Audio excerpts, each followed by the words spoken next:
नमस्कार and welcome to Bharat Affairs. पिछले 72 घंटों में सबसे पहले भारत की कैपिटल दिल्ली में एक ब्लास्ट होता है। इसके कुछ टाइम के बाद में पाकिस्तान की कैपिटल इस्लामाबाद में भी एक ब्लास्ट होता है। अब ये अपडेट निकल के आ रही है कि बांग्लादेश के ढाका में एक ब्लास्ट देखने को मिला है। आप यहाँ पर देख पाएंगे इसके रिगार्डिंग जो आर्टिकल्स है, crude bomb explodes outside Bangladesh ग्रामीण बैंक हेडक्वार्टर्स। ये वही ग्रामीण बैंक हेडक्वार्टर्स है जिस ग्रामीण बैंक की जो शुरुआत है मोहम्मद यूनुस की तरफ से की गई है। और इसके बाद ये भी कहा जा रहा है कि बांग्लादेश अब हाई अलर्ट में है क्योंकि लगातार कहीं न कहीं 72 घंटों में 3 देशों की 3 कैपिटल पे ब्लास्ट देखने को मिला है। कहा यह भी जा रहा है कि ये कोई कोइंसिडेंस नहीं है, इसके पीछे एक सोची समझी साजिश है, एक कॉन्स्पिरेसी है। अब ये क्या कॉन्स्पिरेसी है, इस वीडियो में हम लोग डिटेल से बात करने वाले कि एक्चुअली यहाँ पर क्या हो रहा है, बांग्लादेश में बॉम्बिंग के पीछे रीजन क्या है और इन सब के जो लिंक है इस तरीके से पाकिस्तान से देखने को मिल रहे हैं। तो पहले बात करते एक्चुअली यहाँ पर हुआ क्या है। आपको बताना चाहते हैं कि बांग्लादेश में इलेक्शंस आने वाले फरवरी 2026 के टाइम में, वैसे डेट फिलहाल डिसाइड नहीं है लेकिन जो मंथ है वो डिसाइड हो चुका है। और उसके बाद में कल की डेट में बांग्लादेश के जो इंटरनेशनल क्राइम्स ट्रिब्यूनल है इसके वर्डिक्ट भी आने वाले हैं।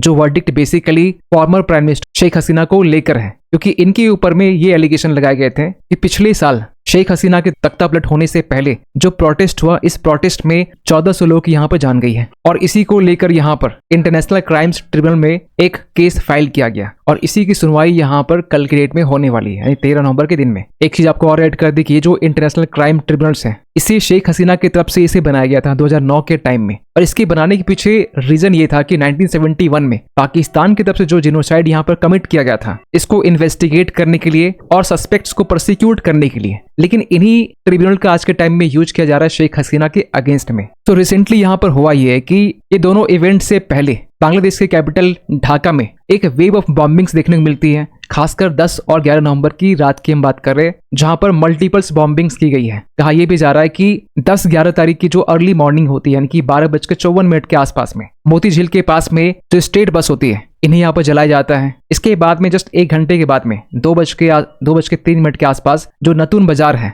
वहां पर प्राइवेट कार को यहाँ पर आग के हवाले किया जाता है। 3:45 में जो मीरपुर है जहां पर ग्रामीण बैंक का हेडक्वार्टर है यहाँ पर क्रूड बॉम्ब से अटैक देखा जाता है। ये वही जगह है जहां पर मोहम्मद यूनुस का जो इंस्टीट्यूशन है, crude bomb basically homemade bomb ही मान के चल सकते हैं जो ज्यादा एडवांस होते नहीं है। इसे बनाने के लिए थोड़ी बहुत ट्रेनिंग की जरूरत पड़ती है, लेकिन इस क्रूड बॉम्ब को भी इम्प्रोवाइज्ड एक्सप्लोजिव डिवाइस के नाम से भी जाना जाता है, जो लेस इफेक्टिव होते हैं, जिसकी इंटेंसिटी कंपैरेटिवली थोड़ी कम होती है। और इसके कुछ टाइम के बाद में 4 बजे से लेकर 5 बजे के बीच में शाहली जो मार्केट है मौचक में, यहाँ पर भी मल्टीपल्स बॉम्बिंग देखने को मिलती है। और इसके जस्ट आधे घंटे के बाद में जो मेमिन सिंह जो जगह है यहाँ पर भी बस को आग के हवाले की जाती है जहां पर 1 लोग की जान जाती है। अब यहाँ पर यह भी कहा जा रहा है कि इस बॉम्बिंग के बाद में जो बांग्लादेश है वो हाई अलर्ट पर है। कहा तो ये भी जा रहा है कि इसके जस्ट 1 दिन पहले 9 नवंबर की हम बात करें जब बांग्लादेश में एक बॉम्ब अटैक होता है जिसमें कैथोलिक चर्च को टारगेट किया जाता है। और इसको लेकर भी यहाँ पर जो बांग्लादेश की जो पुलिस है उनका यहाँ पर यह कहना है कि इसमें कोई एक टेरर एंगल हो सकता है। खैर यहाँ पर यह भी कहा जा रहा है कि जो ढाका मेट्रोपॉलिटन पुलिस है और बांग्लादेश की जो रैपिड एक्शन बटालियन है इनकी तरफ से इन्वेस्टिगेशन की जा रही है। जो भी पब्लिक गैदरिंग है इन यहाँ पर बैन किया गया है। और बांग्लादेश में जितने भी पार्टीज हैं जो प्रोटेस्ट फिलहाल अभी चल रहे थे, खासकर रेफरेंडम को लेकर, आगे हम लोग बात करेंगे, इसको लेकर भी यहाँ पर फिलहाल अभी रोक लगा दी गई है। कहा यह भी जा रहा है कि इलेक्शन से जस्ट पहले जहां पर जो पार्टियां रैली करती हैं इस पर फिलहाल अभी रोक लगाई गई है। खैर बांग्लादेश के इलेक्शंस को लेकर मोहम्मद यूनुस एक लंबे टाइम से ये डिमांड कर रहे हैं कि जो शेख हसीना है उसे एक्स्ट्राडाइट किया जाए बांग्लादेश को। भारत से बार बार ये डिमांड की जा रही है, लेकिन शेख हसीना ने भी यहाँ पर यह कहा है कि जो इलेक्शंस होने वाले अगले साल में इसमें शेख हसीना की जो पार्टी है आवामी लीग पार्टी, ये तो पार्टिसिपेट करेगी। लेकिन करेंटली बांग्लादेश में स्टेटस ये है कि इनकी जो पार्टी है इनकी पार्टी को यहाँ पर बैन कर दिया गया है। खैर जब यहाँ पर शेख हसीना से ये सवाल पूछा गया कि क्या बांग्लादेश रिटर्न जाने वाले, तो इन्होंने यहाँ पर यह कहा कि मेरे जाने के पीछे 3 फैक्टर हो सकते हैं। तो इसमें पहली बात ये की गई कि इलेक्शंस फ्री एंड फेयर होनी चाहिए, जितनी भी पार्टीज है हर एक पार्टीज को यहाँ पर मौका मिलनी चाहिए, डेमोक्रेटिक तरीके से होनी चाहिए। लेकिन पिछले 1.5 साल को अगर आप ट्रैक करें तो भारत और बांग्लादेश के बीच जो रिश्ते हैं उसमें खटास देखने को मिली है, जहां पर जो बांग्लादेश है मोहम्मद यूनुस आज के टाइम में पाकिस्तान के साथ में, चाइना के साथ में कहीं अपने टाइज को इंप्रूव कर रहे हैं। उसी को लेकर यहाँ पर शेख हसीना ने यह भी कहा कि ये एक फुलिश और सेल्फ डिफीटिंग स्टेप्स है। जो इंडिया और बांग्लादेश के जो टाइज है इसे यहाँ पर हर्ट किया जा रहा है वीक मोनार्क मोहम्मद यूनुस की तरफ से। वही बांग्लादेश के इलेक्शंस को लेकर आज के टाइम में जो जमात इस्लामी पार्टी है और बाकी जो अदर पार्टीज हैं, ये सभी मिलकर यहाँ पर रेफरेंडम की डिमांड कर रहे हैं। कहा यह भी जा रहा है कि जो नेशनल चार्टर है,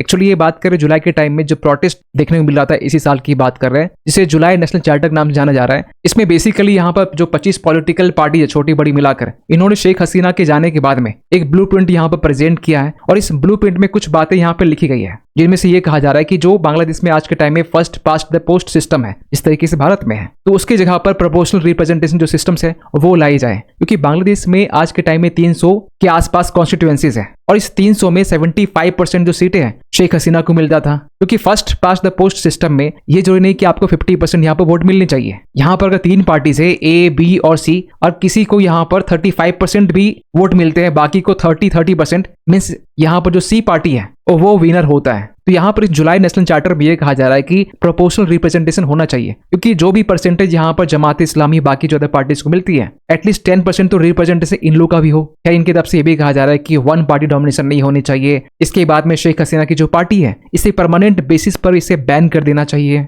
यहाँ तक कि जो बांग्लादेश की जो NCP पार्टी है, नेशनल सिटीजन पार्टी, इन्होंने तो ये भी कहा है कि जो इलेक्शंस है ये बैलेट सिस्टम के जरिए होना चाहिए। अगर ऐसा नहीं होता है तो यहाँ पर बुलेट रेवोल्यूशन आएगा। खैर, बांग्लादेश में रिसेंटली जो बॉम्ब ब्लास्ट हुए हैं, इसके पहले पाकिस्तान में हुए, उसके पहले भारत में हुए, अगर इन सबको एक साथ यहाँ पर लिंक किया जाए, आपको बताना चाहते हैं कि बांग्लादेश में जो यहाँ पर ब्लास्ट हुआ है वो भी कैपिटल में, और इसके एक दिन पहले यानी कि कल की हम बात करें, जब पाकिस्तान में जो इस्लामाबाद है, यहाँ पर भी एक सुसाइड अटैक होता है, जिसमें तो ये कहा जा रहा है 12 लोग की यहाँ पर जान गई है। इवन की इसको लेकर पाकिस्तान के जो प्राइम मिनिस्टर शहबाज शरीफ, इन्होंने ये कहा कि इसके पीछे भारत का हाथ हो सकता है। वहीं पाकिस्तान के जो डिफेंस मिनिस्टर हैं ख्वाजा आसिफ, इन्होंने ये कहा कि इसके पीछे अफगानिस्तान का हाथ हो सकता है। लेकिन पाकिस्तान में जो अटैक हुआ ना, इसको लेकर यहाँ पर पाकिस्तान के जो तालिबान है, या इन शॉर्ट का TTP जो है यानी कि तहरीके तालिबान पाकिस्तान, इन्होंने इस चीज की रिस्पॉन्सिबिलिटी यहाँ पर ली है। लेकिन पाकिस्तान के इस क्लेम को यहाँ पर भारत की तरफ से रिस्पांस भी दिया गया है। कहा यह भी गया कि ये एक प्रेडिक्टेबल टैक्टिक्स है। भारत की तरफ से स्ट्रांगली पाकिस्तान के PM के एलिगेशंस को यहाँ पर ट्रेस करते हुए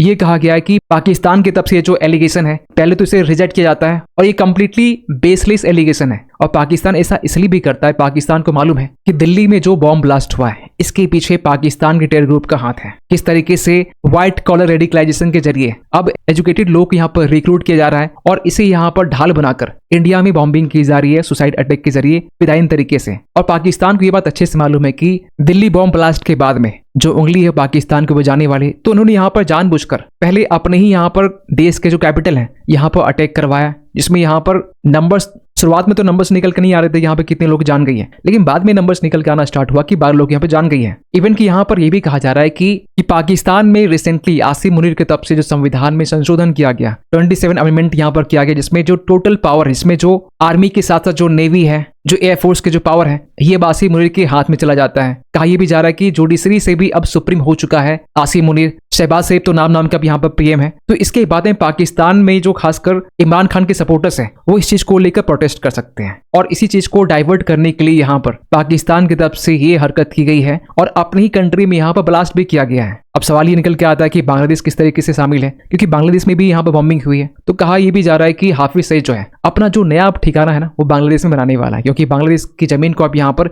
यूज करने वाला है इंडिया के ऊपर में टेरर अटैक करने के लिए। क्योंकि ये बातें यहाँ पर रिसेंटली लश्कर तैयबा के जो कमांडर है सैफुद्दीन सैफ की तरफ से ये बातें की गई थी। और ये बात तो अब तो कंफर्म हो चुकी है कि जो दिल्ली में बॉम्ब ब्लास्ट हुआ है, ये कोई एक्सीडेंटल ब्लास्ट नहीं है, कोई CNG ब्लास्ट नहीं है, ये एक सोची समझी साजिश है, एक कॉन्स्पिरेसी है। और इस कॉन्स्पिरेसी को लेकर PM मोदी ने कल के दिन भूटान में ये कहा था कि those behind conspiracy to be brought to justice. खैर, आप क्या सोचते हैं पूरे अपडेट को लेकर कमेंट कीजिएगा। मिलते किसी अगले वीडियो में, तब तक के लिए थैंक यू सो मच।